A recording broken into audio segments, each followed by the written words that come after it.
I want to start with a little bit of history.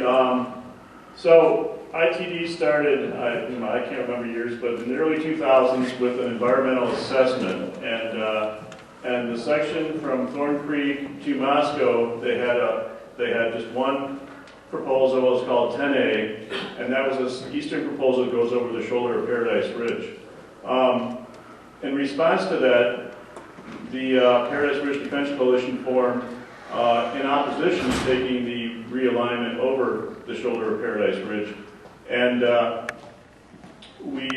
course, we attended the public meeting and we submitted all kinds of comments. And our biggest concerns were environmental concerns in terms of prairie and other details I'll get into later, and also safety. A number of the residents up in Paradise Ridge have all kinds of stories about the weather up there, where the highway would go compared to the weather down where the current alignment is. And the ITD had not considered safety in their environmental assessment. So basically, the law said they had to perform an EIS. It's very clear cut. There wasn't any controversy about what the law said, and they had not done that. So the PRDC filed a lawsuit and forced them to perform an EIS. And this was 9 or 10 years ago, right? 2004 or something like that.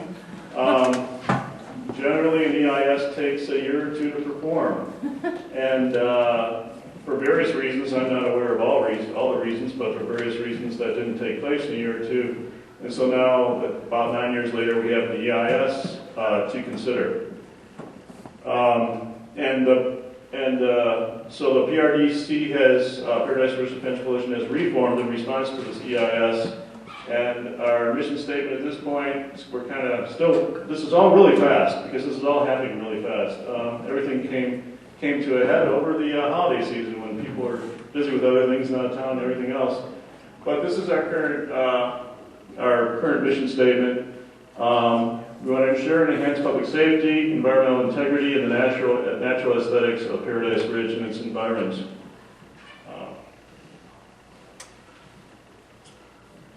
Okay, now getting on to the current EIS.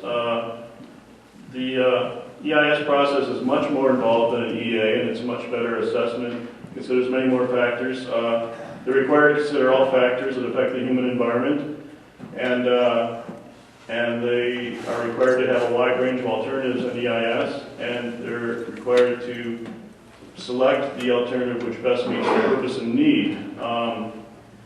The current purpose and need, as stated, is to improve safety of that stretch of highway, improve efficiency, and allow for an increased flow of traffic in the future.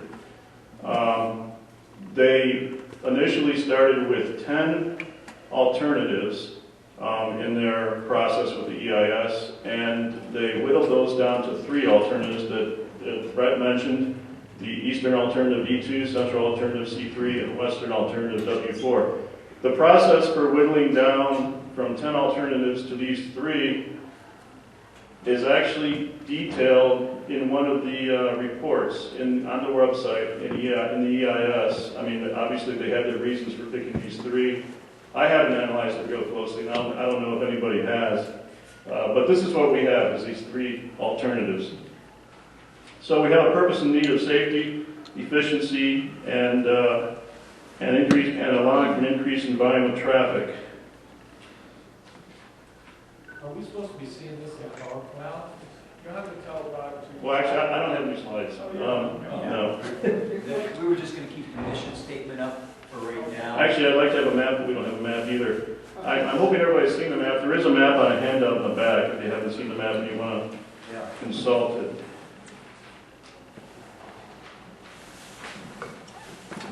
Okay, so there is a safety analysis in the EIS, and the safety analysis concludes that there is no. The safety analysis concludes that the E3 alternative going over this Paradise Ridge is a little bit more safe than the other 2 alternatives. Comparing it to the E2 alternative, comparing it to the C3 alternative. There's going to be, according to their analysis, there's going to be 1 less injury fatality accident per year in that. But I want to emphasize also that they conclude that all three alternatives do meet that purpose and need. So it's not like any of these alternatives are extremely deficient, they don't meet the purpose and need. All three of them do meet the purpose and need. Their analysis indicates that the eastern alternative is a little more safe. But I feel that their safety analysis is extremely flawed because they don't consider weather in their safety analysis. And again, I mentioned that, it's logical. We all know what Highway 95 is like north of town, up Steakhouse Hill. You can be just dry pavement, beautiful. You get a quarter mile from the top of Steakhouse Hill and you've got total change in the road surface, ice or snow or whatever. So the reason they don't consider weather in the safety analysis is because they have a weather report that was conducted from January of 2005 till May of 2005. First of all, it's not even a complete winter, right? Our winter starts in November and December. Those are important months. And it's not even one complete season. And it also was conducted in one of the mildest years on the Palouse in the last 25 years. I think it's the mildest year in 25 years on the Palouse was 2005. That weather analysis considers factors that are important in safety. It considers fog. It considers frost on the road surface. It tries to consider snow, but it doesn't consider snow because there was no snow that year, okay? And it also considers precipitation. Did I miss anything? Does it consider wind? I didn't see anything about wind. I don't think it does. Has anybody seen anything about wind in that report? So, obviously, for people who live up there, they say wind's a huge factor, and wind is not considered in that report either. So, I would think that the weather report needs to have at least a couple years, normal type years of data to make any conclusions.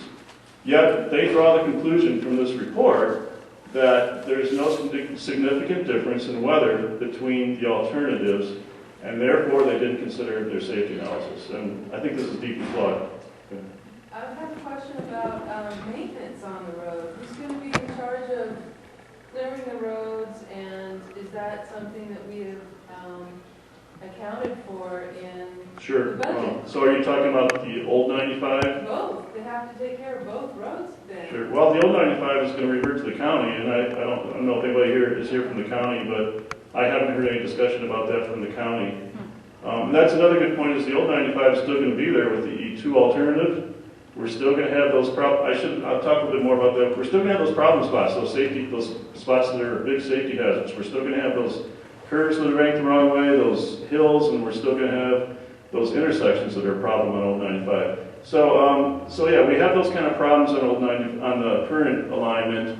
And I also want to emphasize again, some people don't understand this, but the C3 alternative, the central alternative, takes care of all those problems. We're not going to have those problems with the C3 alternative.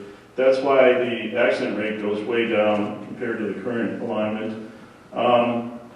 And actually the central alternative does follow the current alignment for a mile or so on either end, the north and the south, but there's I think it's about 4 miles in the center where it cuts straight over to Moscow. If you're thinking about it coming from the south, there's a section that kind of goes a little bit to the west and it winds around. And the new alignment with C3 would cut that off and just cut straight over to Moscow. So yeah, the central alignment would eliminate all those problems, but they would still be there as a county road with the other alternatives.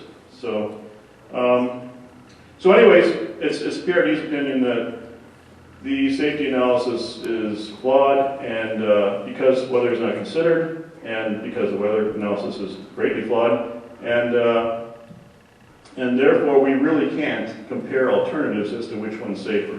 That's our analysis. So what I want to do then is I want to go through some of the other features of the different alternatives and discuss those briefly. If anybody has any questions about their weather analysis, they do have some data from those 5 months of a very, very atypical year, and whether or not it's valid, I don't know, but I have more information on that. But I'm not going to go into it now unless people have questions. Al? Yeah. Just a comment. The EIN or the ITD defended the weather study they did by saying we can supplement data from the U.S. Science Farm, Right. which is in a flat, far away from the highway site. Right. And, I mean, we're talking about microclimates here. We're not talking about the weather in Moscow. Okay, I can elaborate a little more on that. So what they did, okay, so we have these different categories of frost formation, fog, snow. I'm missing one. Well, that's frost formation, ice, yeah. Frost, snow, fog, and precipitation, yeah. So what they did is, you know, logically it's pretty difficult to do this, to take data from a site 3 miles away and extend it to these areas by Paradise Ridge, but they did it for precipitation. And so what their own data indicated was that the eastern route received 8% more precipitation than the western route. They didn't even consider the central route in this analysis, which is, again, a big flaw, right? So the eastern route got 8% more precipitation. So they took this data from the Plant Science Farm on the Troy Highway, and they worked their numbers, and they came up with a figure where the eastern route receives 27% more precipitation than the western route. So, okay, the eastern route does receive more precipitation according to their analysis, and logically in the winter this would be snow. Of course, there's all kinds of factors towards snow formation, but it is a higher elevation. So, I mean, this result does not support the eastern route. And just a little what I'm talking about, so they also concluded that the eastern route would have 42% more fog than the western route. Again, this is not good for the eastern route, right? The one conclusion they did have, and again, I'm not saying anything about the central because I didn't consider that, but they said the western route would have 24% more frost formation than the eastern route up on the ridge due to cold air draining down into these western depressions. But again, fog formation, frost formation, I would think that snow cover would affect all of that. And if you're doing this analysis with no snow cover at all, what can you really say? I don't think you can say much. So, okay, so socioeconomic factors. I want to say that EIS has a lot of good information in it, and I'm summarizing it to the best of my ability.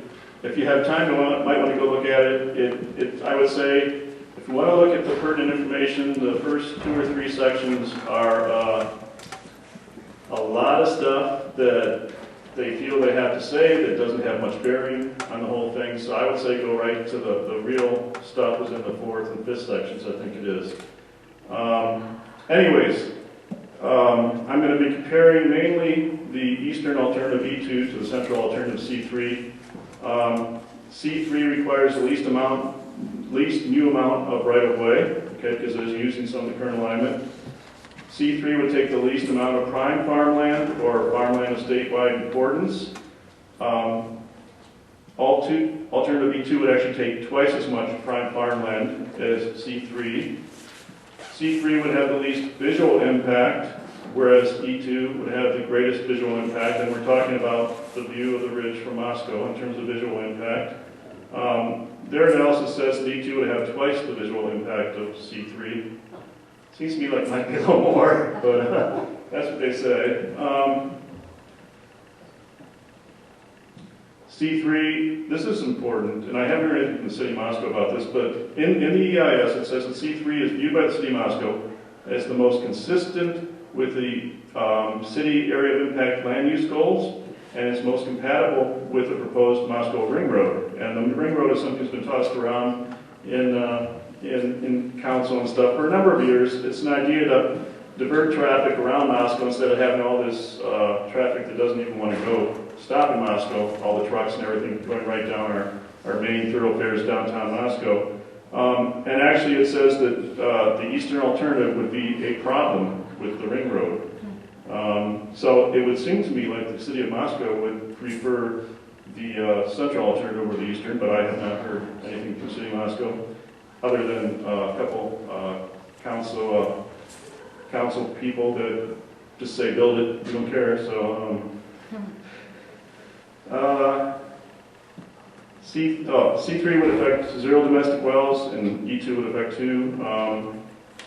C3 would have the most access points because it's using a lot of parts of the current alignment. And this impacts the safety rating of C3 because intersections do cause accidents in general, you know, the miles they run. One positive aspect of that is it would provide for be most convenient for local residents and provide for the best emergency response times to local residents. And I want to emphasize that the analysis was done without considering frontage roads for the C3 in these areas where you have these intersections.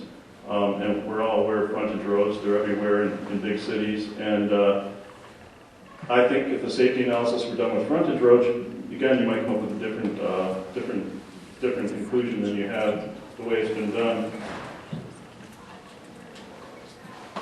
C3 would displace 8 businesses, so that is a detriment of the central alternative compared to the eastern alternative. Al, can I comment on that though? Sure. I believe that's because on the way ITD presents C3, it's still in their 30-foot shoulder, double lane, median, double lane, 30-foot shoulder. So if you start at Valhalla Hill and try and put that in, yeah, you're going to displace a lot of businesses. But if they went with a 414, like we had going towards Pullman or coming out of Coeur d'Alene, that would compress the footprint of the road. And I wonder if that number then... That's a good point. I haven't looked at the EIS in particular to see if that's the case. It's hard to tell from their maps. It's hard to tell from maps, I'm yeah. suspecting that they went for the nuclear option because they really want E2. So let's make C3 look as bad as possible. Yeah, that's something to take a closer look at. So their analysis says that we're displacing 8 businesses with C3, but that's a good point. Well, another point might be, what are businesses? You know, what do we define as business? There aren't details in the EIS. Yeah. The other thing is that we don't know if those businesses would still be viable with the other alternatives where the highway doesn't go past them. We don't know anything. They didn't do an analysis to see if those businesses would be able to relocate or anything like that. So. You might be counting the exxon station that's out there. You know, it's funny. It's really funny, but they counted that as a cultural resource or something like that. An example of mid-70s gas station architecture or something like that. Man, they must have had 5 pages on this thing. They have a picture of it. The prices are still up there from probably the late 80s, early 90s. Yeah. Museum. Wow. Yeah. It's a little prefab thing that they threw together with 5 walls, you know. What I heard is that Exxon's interested in turning into a US95 megaload museum. Strong community support for that project. Has anybody gone to the different businesses along the highway South 95 and just talked with them to see what they know, if they've been approached, or if they None of us have. are thinking about it? Does anybody else here know anything about the particular businesses impacted? Because it'd be interesting to know what they want. Would they prefer to have the highway still go by their business? Is there a way to narrow it a little bit there? I don't know, like he was suggesting. And another reason that the ITD favors E2 over the central alternative is the eastern alternative is 0.09 miles shorter. Wow. Okay, 0.09 miles. When you look at the map, you can see that the western alternative is longer. Obviously, you can't discern any difference between the eastern and central alternative just from looking at the map. I would certainly acknowledge that the western alternative being longer is a factor, but 0.09 miles, I don't know, probably not. So it's less than 10 mile. Yeah. It's less than. And what I find ridiculous about that is it doesn't take into account the waste gas going uphill. No, it doesn't take any of that into account. It's just talking, and it also doesn't take into account speeds. So actually, you know, you're going faster well, actually, I'm thinking more about, I'm thinking of a different analysis where they do a climate change analysis and how much fuel is going to be used. And they conclude that E2 is going to be best for climate change because they'll use less fuel because it's 0.09 miles shorter. And also you're going 70 longer Well, they don't consider you're going 70 longer. So we all know you get worse gas mileage at 70 over 50 or whatever it's going to be in parts of the central alternative. So again, they don't consider that. Okay, comparing C3 and E2 still, they have about the same construction cost. And they have about the same number of residential displacements. C3 has 7 and E2 has 5.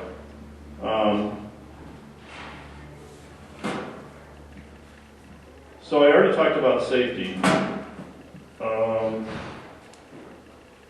Can you explain what displacement is? Is it physically this person's house will be gone or this person's business will be gone? Or Yes, will it yes. be that you're getting infringed upon and unfortunately... No, it means that the structure will be gone, whether it's Actually a displaced. house or a business, the structure will no longer be there. Gone. Okay, thank you. So, I mean, the people will be able to move somewhere else. I think that's why they say displacement. But, Are you okay with that? with which? People being displaced, moving, having to... If it were me, I wouldn't be okay with it, no. Both alternatives have it. According to the report, that these two were impacting the alternative source, and then those people have said that they're all willing to relocate, I guess this is just moving to a different spot. Whereas, you know, the C2, you're getting JJ building supply, just a cabinet, crying land, Yeah. there's an airport, storage, I don't remember, there's 27 businesses, or 8 businesses and 27 residences in the park.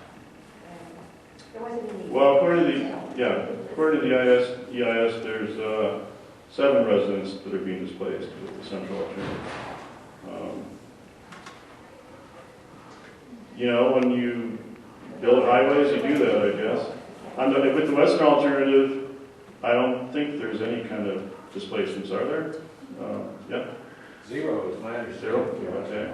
So that's something to consider? Why doesn't that make that the preferred alternative? Well, you know, they're probably, you know, I can't speak for them, but a very, very major consideration here is how fast can we get the freight between point A and point B? And the western alternative is longer, and significantly longer. I don't know what it is, but a lot more than 0.09 miles. So, I mean, this is Run the what, miles an hour through that, are you talking 30 seconds? I haven't seen times. 45. I don't know if they did a time analysis. It could be 30 seconds, it could be 45, I don't know. Yeah.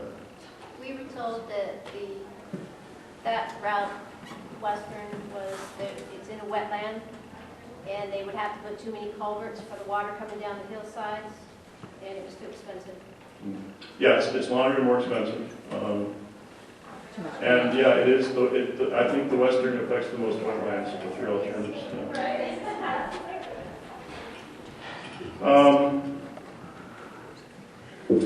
Okay, so environmental factors. I think with the if you count up the socioeconomic factors, I'd say C3 is much preferable to the E2 route, but then again, that's if you're weighting them all equally, and you could make arguments about how you weight the different impacts in terms of socioeconomic. Environmental factors, the C3 alternative would have the least effect on wetlands. The eastern alternative over the shoulder Paradise Ridge would affect twice the acreage of wetlands of C3. And this is not only significant in terms of wildlife habitat, but also in terms of flood control. That's what wetlands play a significant control in that. The C3 alternative only goes through core to marginal ungulate habitat, whereas the E2 alternative goes through marginal to moderate ungulate habitat. And the E2 would actually affect 4.4 acres of moderate ungulate habitat. And C3 would have the least amount of new impervious surface, and this is significant in terms of runoff of pollutants from the highway. The C3 alternative would not impact any pine stands, whereas E2 does destroy a pine stand that has habitat for the northern alligator lizard, the pygmy nuthatch, and long-eared myotis. Both of the alternatives would have some impact on Palouse prairie remnants, but the C3